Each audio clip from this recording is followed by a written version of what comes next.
한번 따라합니다. 이름을 예수라 하니라. 이름을 예수라 하니라. 한 번 더요. 이름을 예수라 하니라. 이름을 예수라 하니라.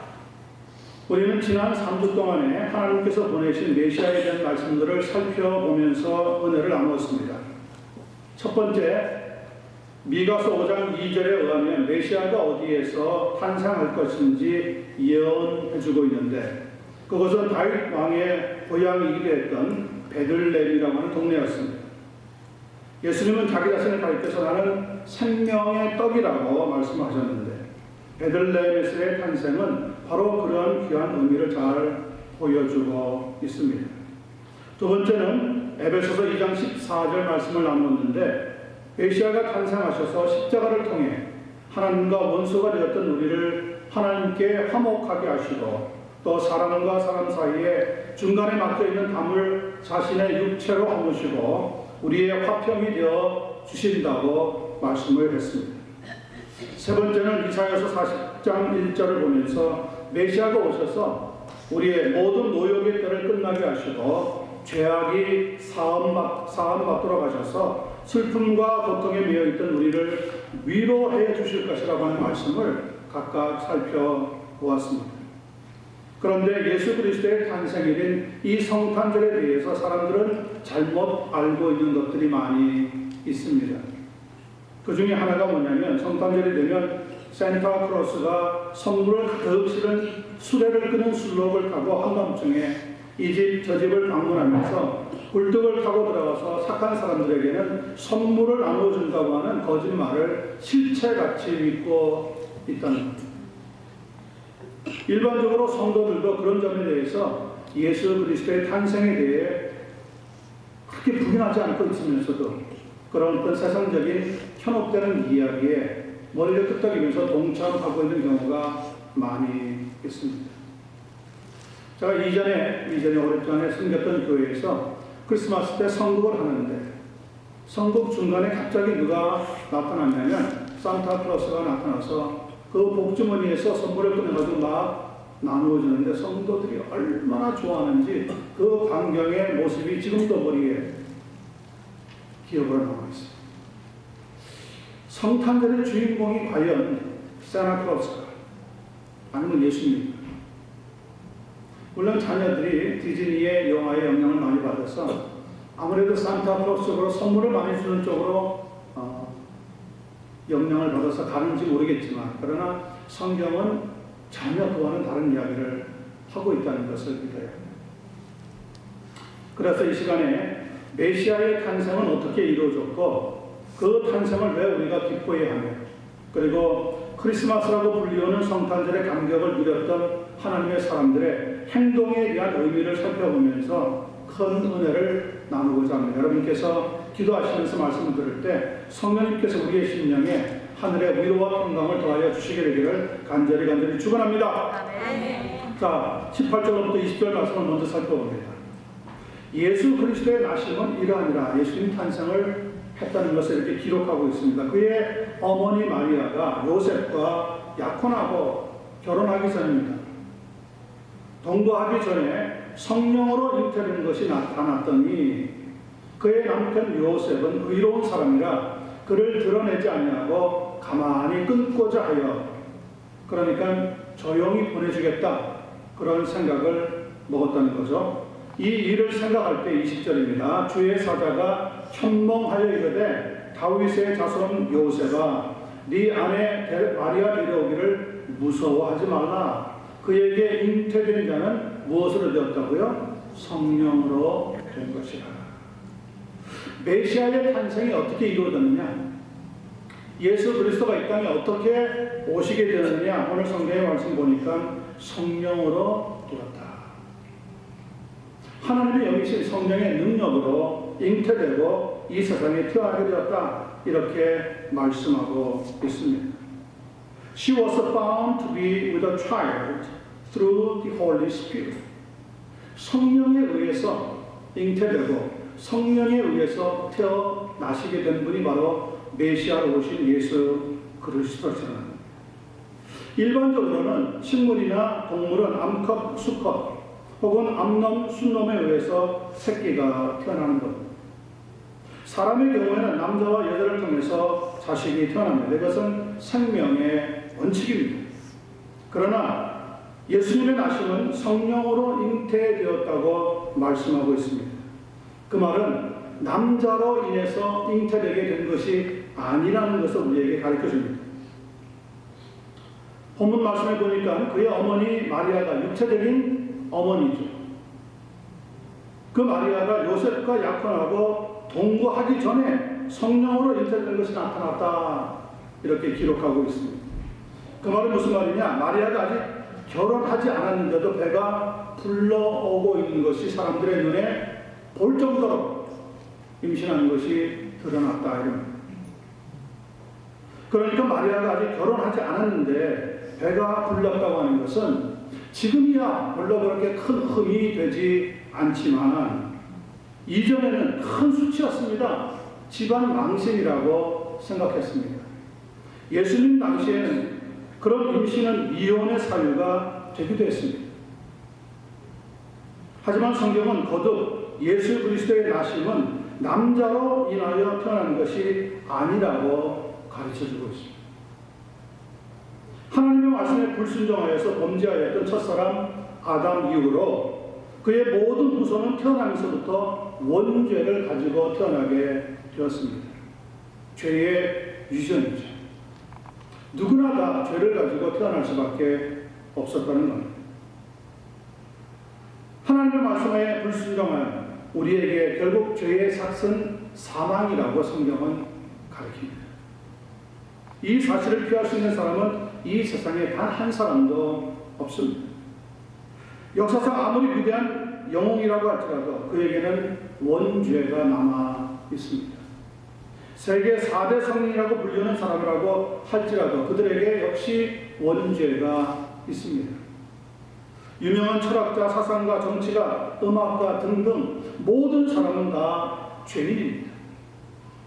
로마서 3장 23절은 이 부분을 확실히 이렇게 말씀하고 있습니다. 모든 사람이 죄를 범하였음에 하나님의 영광에 이르지 못하더라. All have sinned and fall short of the glory of God.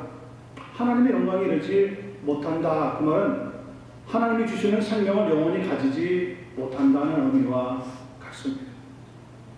이 말은즉 모든 사람은 죄인이고 죄가 있는 사람은 결코 다른 죄인을 구원할 수 있다? 아니요, 없다는 겁니다. 다른 사람을 구원할 수 없다는 겁니다. 예수님은 그런 부분을 마태복음 15장 14절에 보면 제자들에게 이렇게 잘 설명해 주고 있습니다. 만일 맹인이 맹인을 인도하면 둘 다 어디에 빠집니까? 구덩이에 빠지리라. 그러니까 아무리 위대한 사람이라고 하더라도 역시 원죄를 가지고 있기 때문에 죄인이라고 한다면 다른 죄인을 구원해낼 수 없다는 거죠. 여기에 종교의 맹점 내지는 허점이 드러나.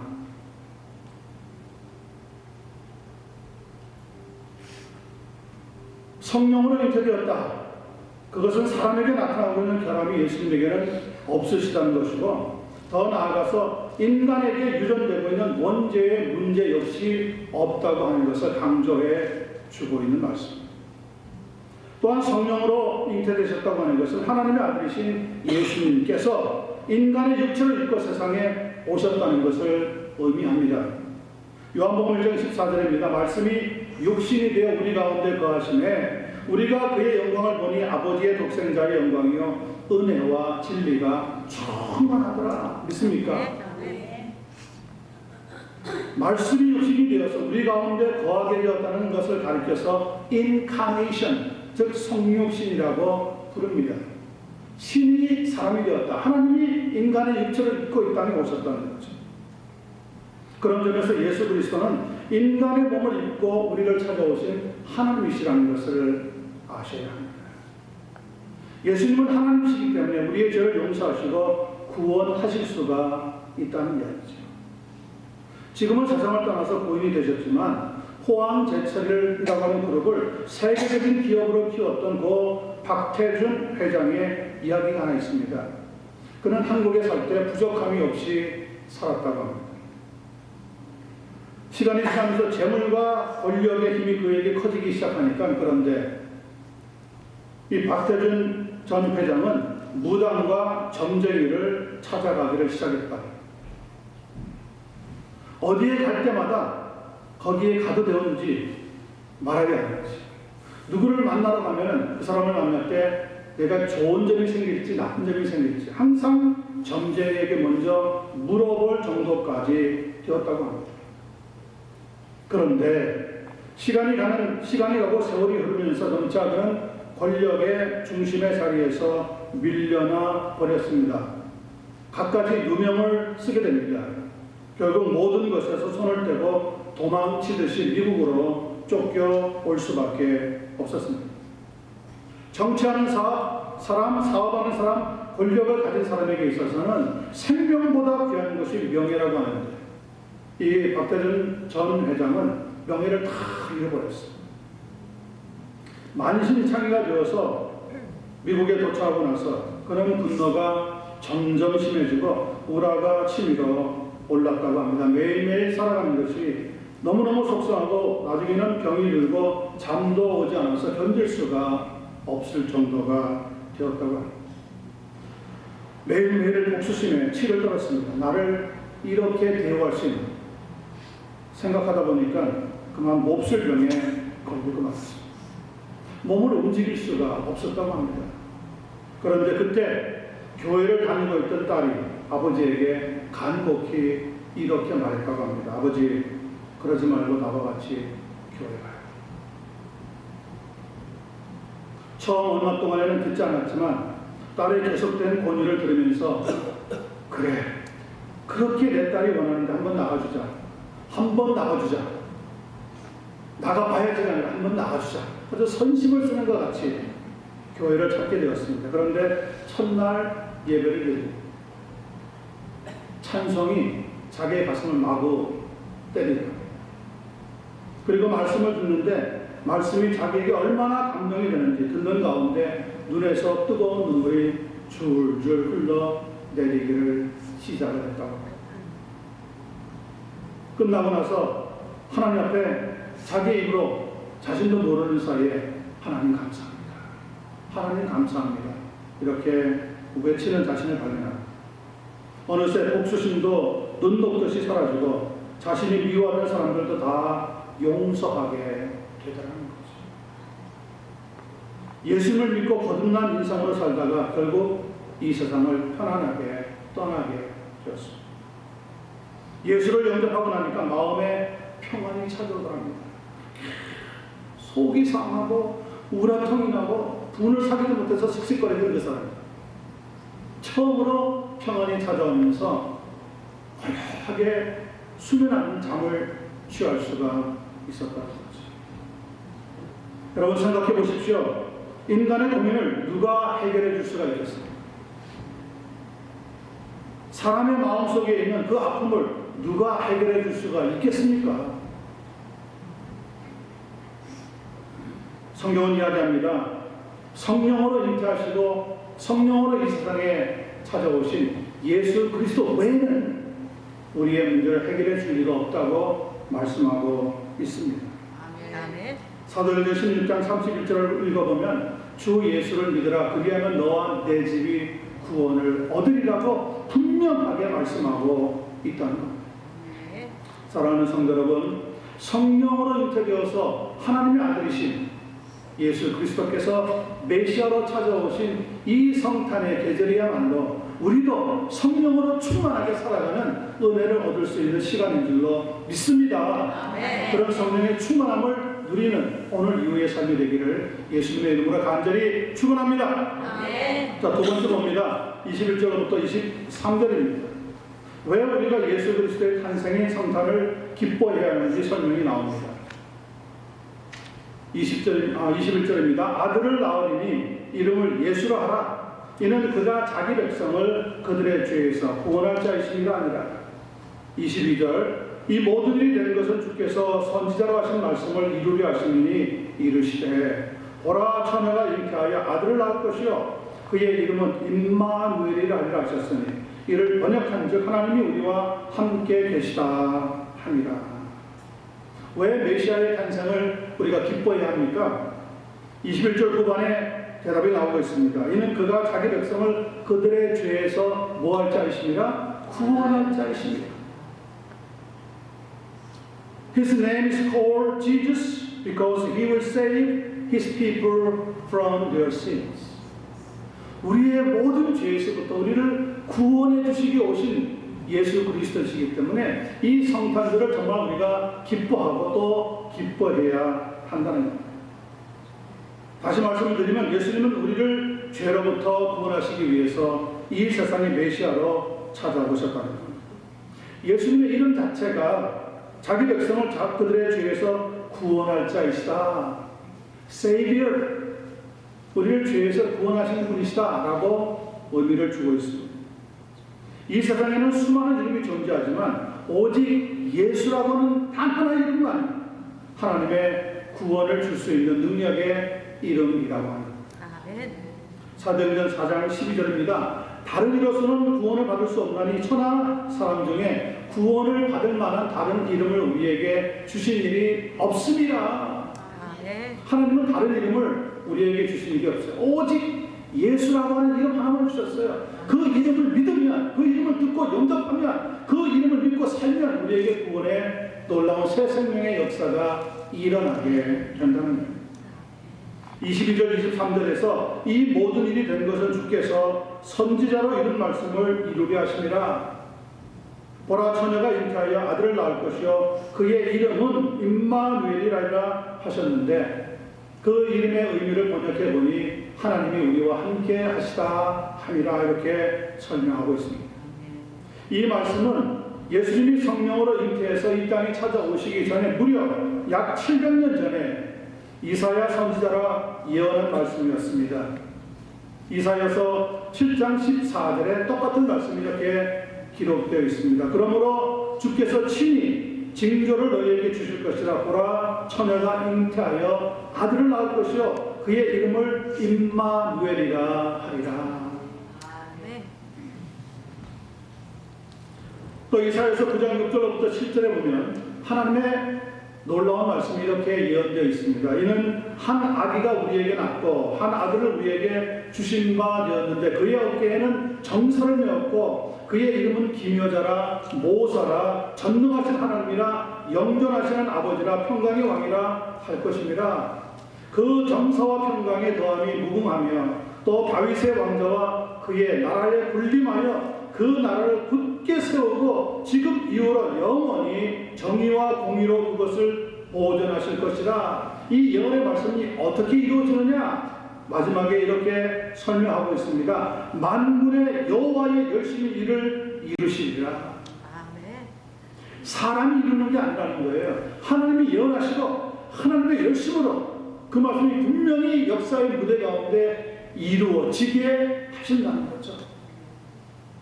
전능하신 하나님, 영존하시는 아버지, 평강의 왕 등등의 이름이 바로 예수님의 이름인데 그 이름을 볼 때 본래 예수 그리스도가 어떤 분이신지 우리는 짐작할 수가 있는 겁니다. 빌립보서 2장 6절과 8절을 보면 바로 예수님이 어떤 모습으로 계셨는지 설명해 주고 있습니다. 그는 근본 하나님의 본체시나 하나님과 동등될 것을 취할 것으로 여기지 아니하시고 오히려 자기를 비워 종의 형체를 가지사 사람들과 같이 되셨고 사람의 모양으로 나타나사 자기를 낮추사 죽기까지 복종하셨느니라. 본래 하나님이셨지만 자기를 낮추시고 사람의 모양으로 나타나서 십자가에 죽게 된 것은 하나님의 뜻에 순종한 결과라는 거죠. 그리고 그 순종의 결과 십자가의 죽음을 통하여서 우리의 죄가 하나님의 은혜 가운데 용서받는 죄사함의 역사가 일어나게 되었다는 겁니다. 한마디로 예수님은 이 땅에 뭐하러 오셨습니까? 죽으러 오셨습니다. 자신은 죽으시고 우리는 살리러 오신 거죠. 하나님의 말씀 그대로 하자면 우리가 죽어야 되는데 우리의 죄 때문에. 그런데 예수님이 대신 죽으시고 우리는 죽음을 보지 않고 영생을 누릴 수 있는 은총을 허락해 주셨다는 것. 그것이 바로 That is the gospel. 그게 복음이에요. 그게 복음. 하나님의 아들이 날 위해서 죽어 주셨습니다. 예수님은 그래서 자기 자신에 대해서 요한복음 12장 24절을 보면 이렇게 증거하고 있습니다. 내가 진실로 진실로 너에게 이르노니 한 알의 밀이 땅에 떨어져 죽지 아니하면 한 알 그대로 있고 죽으면 어떻게 됩니까? 많은 열매를 맺으리라. 아멘. 죽어야 많은 열매를 맺는다고 하는 것이 영적인 법칙입니다. 세상의 법칙은 어떻습니까? 죽으면 끝입니다. 죽음은 아무것도 남지 않습니다. 그런데 영적인 법칙은 다릅니다. 생명이 죽으면 엄청난 생명을 낳는 역사가 일어나게 된다는 거예요. 저는 우리 모두가 예수님께서 이 세상에 오신 이 목적을 잊지 말고 기억할 수 있게 되어지기를 간절히 소원합니다. 아멘. 예수님은 자유주의자들이 말하는 것처럼 이 세상에 철학자로 선생으로 오시지 않았습니다. 진보주의자들이 가르치고 있는 것처럼 도덕군자로도 이 세상에 오지 않았습니다. 해방신학자들이 말하는 것처럼 이 세상에 혁명가로 오시지도 않았습니다. 예수님은 임마누엘 하나님이시지만 이 세상 모든 죄인을 그들의 죄에서 구원하시기 위해서 성육신한 하나님의 아들로 찾아오셨다는 겁니다. 아멘. 여러분 이 사실을 잊어버리지 않게 되기를 간절히 소원합니다. 아멘. 저는 대학교 때 예수님을 믿게 되었는데 그때 은혜 받으면서 불렀던 정말 눈물의 찬송이 하나 있습니다. 그 찬송이 무엇이냐면 I have decided to follow Jesus라고 하는 노래입니다. 주님 뜻대로 살기로 했네. 주님 뜻대로 살기로 했네. 뒤돌아 서지 않게. 저는 그 찬송을 부르면서 얼마나 많이 마음을 다지고 또 울면서 감격해하면서 은혜를 충만히 경험했는지 모릅니다. 이 노래는 작사자가 누구냐? 인도 출신의 맨발의 성자로 알려져 있는 썬다 싱이라고 합니다. 그는 힌두교 귀족 가정에서 출생을 했는데 그의 고향에는 영국 선교사가 세운 학교가 딱 하나밖에 없었기 때문에 그 미션 스쿨을 다닐 수밖에 없었다고 합니다. 그러나 썬다 싱은 선생님이 주는 성경을 집으로 가지고 와서 찢어버릴 정도로 힌두교 신자로 철저한 사람이었습니다. 그런데 썬다싱이 14살 되었을 때 어머니가 갑자기 돌아가면서 그는 모든 감정을 절제하지 못하고 문제아로 낙인 찍히고 말았습니다. 너무 나중에는 고통을 견디다 못해서 썬다싱은 마침내 무릎을 꿇고 하나님께 기도했다고 합니다. 하나님, 선교사들이 전한 기독교의 하나님, 당신이 만약 참된 신이라면 나에게 확실한 증거를 보여주옵소서. 그러나 아무런 응답이 없었습니다. 한참을 기도하다가 어느 날 이렇게 고백합니다. 오늘 밤까지 기도하고 그래도 응답이 없으면 나는 내일 아침 기차에 뛰어들어서 자결하고 말 것입니다. 하나님, 만약에 하나님이 있다면 제게 꼭 응답해 주시기를 바랍니다. 새벽까지 그렇게 기도하는데 아무런 응답이 없자 이제는 집을 나서야 되겠다 하고 포기하는 바로 그 순간 갑자기 밝은 빛이 자기의 방안을 대낮처럼 환하게 비추면서 예수 그리스도가 부활의 그 주님을 체험하게 되어졌다. 자기의 귓가에 말씀이 들리는데 도마에게 들리셨던 말씀, 나의 손과 창으로 찔린 옆구리를 보라. 그 말씀이 계속해서 자기의 귀를 두드리는데 예수님 정말 선교사들이 전해준 만드는 이야기가 아니라 정말 실제로 살아있는 하나님의 아들이구나. 그걸 느끼면서 그는 구원을 경험하게 됩니다. 지금까지 살아계신 하나님을 부정하고 우상만 섬겨왔던 저의 죄를 다 용서해 주십시오. 그리고 이제부터 저를 위하여 죽으실 예수님만을 위해서 살게 해 주옵소서. 그렇게 기도를 마친 다음에 그는 열렬히 복음을 전하는 삶을 살아가게 되었습니다. 그 쏜다심 때문에 그 아버지도 예수님을 영접하고 세상을 떠날 수가 있었다고 합니다. 그러다가 1929년 그의 나이 40이 되었을 때 티벳으로 선교를 가다가 중간에 실종되고 말았습니다. 어디로 갔는지 아무도 모릅니다. 선다시는 한 알이 미리 땅에 떨어져 죽지 아니하면 한 알 그대로 있고 죽으면 많은 열매를 맺는다고 하는, 바로 예수님이 들려주셨던 그 말씀을 다 붙잡고 자기의 평생을 살아갔다고 고백에 남기고 있습니다. 한번 다음 불러보실래요? 네, 보다.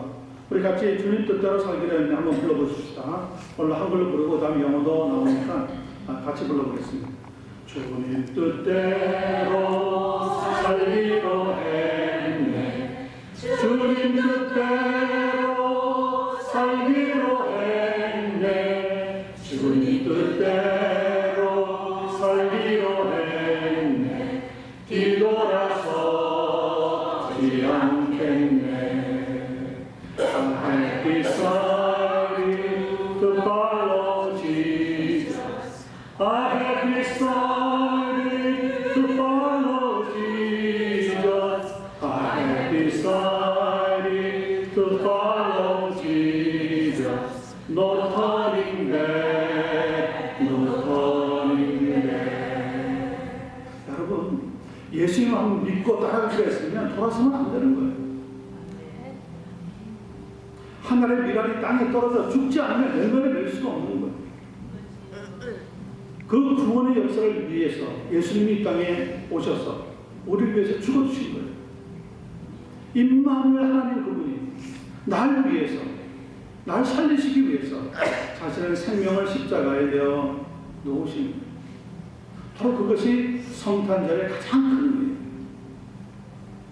이 주님과 함께 죽고 이 주님과 함께 살아갈 수 있는 하나님의 사람들 되시기를 예수님의 이름으로 간절히 축원합니다. 마지막 24절 25절 보겠습니다. 요셉이 잠에서 깨어 일어나 주의 사자의 분부대로 행하여 그의 아내를 데려왔으나 아들을 낳기까지 뭐하지 않았습니까? 동침하지 아니하더니 나음의 이름을 예수라 하니라. 오늘 성탄주일에 저는 예수님에 대해서 세 가지 사실을 말씀을 드렸습니다. 예수님은 성령으로 잉태하십니다. 예수님은 자기 백성을 그들의 죄에서 구원하시기 위해서 오신 분. 예수님은 우리와 함께 하시기 위해서 임마누엘 하나님으로 계시는 분이다. 세 가지를 말씀을 드렸습니다. 마지막 오늘 24절, 25절 보니까 예수님의 육체의 아버지였던 요셉에 대한 이야기가 잠깐 나오고 있습니다. 요셉은 말씀을 받은 그대로 마리아를 가만히 이혼해서 집으로 돌려보낼 정도로 소문내지 않고 율법에 의하면, 그 당시 사회법에 의하면 마리아는 자칫 잘못하면 돌로 맞아서 죽을 수도 있는 형편이었지만 성경에 오늘 요셉은 의로운 사람이라. 그래서 조용히 관계를 끊고 돌려보내려고 했지만 주의 사자가 나타나서 그에게 잉태된 것은 성령으로 된 것이라고 하는 말씀을 들을 때 의심하지 않고 믿었습니다. 여러분, 하나님 말씀을 믿지 않고 의심하지 않고 믿는다는 건 큰 은혜인 줄로 믿습니다. 그리고 나서 정말 그 말씀에 순종해서 마리아를 데려온 다음에 아이를 낳을 때까지 동침하지 않고 기다렸다가 아이가 태어났을 때 주의 사자가 가르쳐준 대로 이름을 예수라고 지었다는 거예요. 얼마나 하나님의 말씀에 철저하게 순종했는지 우리는 한 가지 귀한 도전과 교훈을 받게 되어집니다. 우리는 참 하나님 말씀 잘 안 듣잖아요. 듣는 것 같으면서도 내 알이 다잖아요. 그런데 요셉은 그러지 않았어요. 하나님의 말씀대로 순종하고 그 말씀대로 이름을 예수라고 짓게 되었습니다. 온 인류를 구원하시기 위한 메시아가 바로 마리아가 임신한 그 산의 아이라는 것을 조금도 의심하지 않고 믿었다는 것을 우리에게 가르쳐줍니다. 그렇게 할 수 있었던 이유가 뭘까요? 첫째는 하나님의 말씀에 순종하는 사람이고, 두 번째는 마리아를 진정으로 사랑했기 때문에 그렇습니다.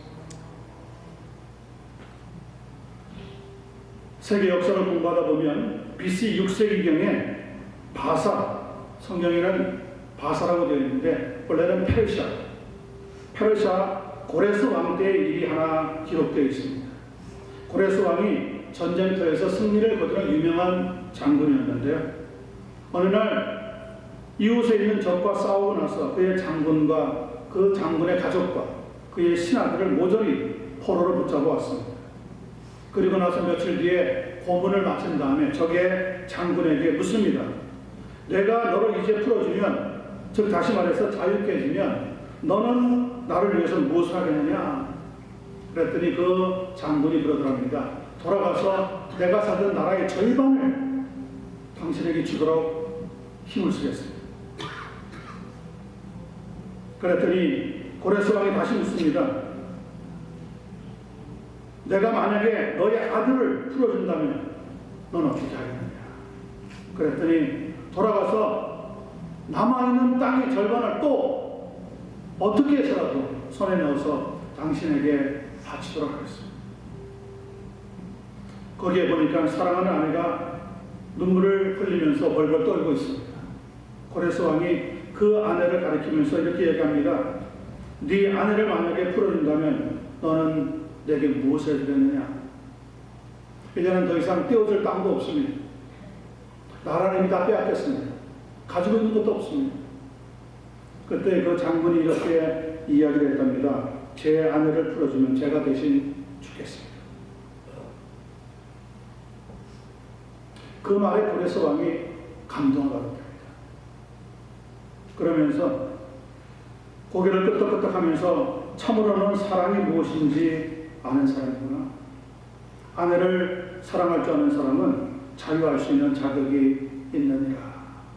그러면서 그의 가족과 그의 신하들을 다 풀어줘서 그들의 고향으로 돌아가게 했다는 거예요. 자, 보십시오. 하나님 우리를 위해서 죽으셨어요. 예수님이 우리를 위해서 죽으셨어요. 왜요? 예수님이 우리를 사랑하시기 때문에. 아내를 사랑하기 때문에 죽음의 순간에 그 아내 대신에 죽을 수 있다고 고백한 그 사람이 한 나라의 왕을 마음으로 움직일 수 있다. 하나님의 아들이신 그분이 이 땅에 찾아오셔서 우리를 위하여 대신 죽어주시고 내가 너를 사랑한다. 그렇게 고백해 주시는 날이 바로 이 성탄절의 의미가 있다는 것이죠. 그 예수님의 사랑을 여러분과 제가 받은 거죠. 하나님의 사랑을 이미 받은 거예요.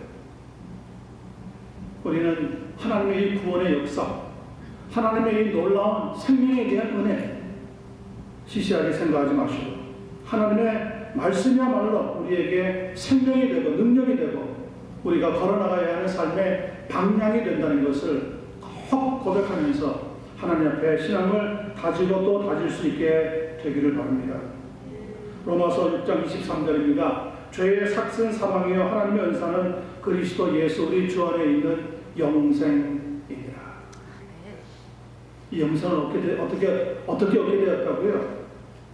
요셉이 마리아를 사랑해서 하나님의 말씀에 그대로 순종한 것처럼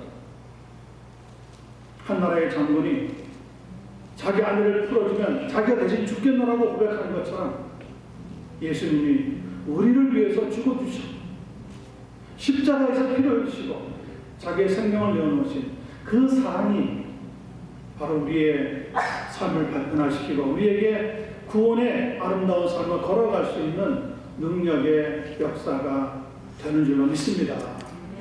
사랑하는 성도 여러분, 성탄의 날입니다. 정말 메리 크리스마스가 되기를 바랍니다.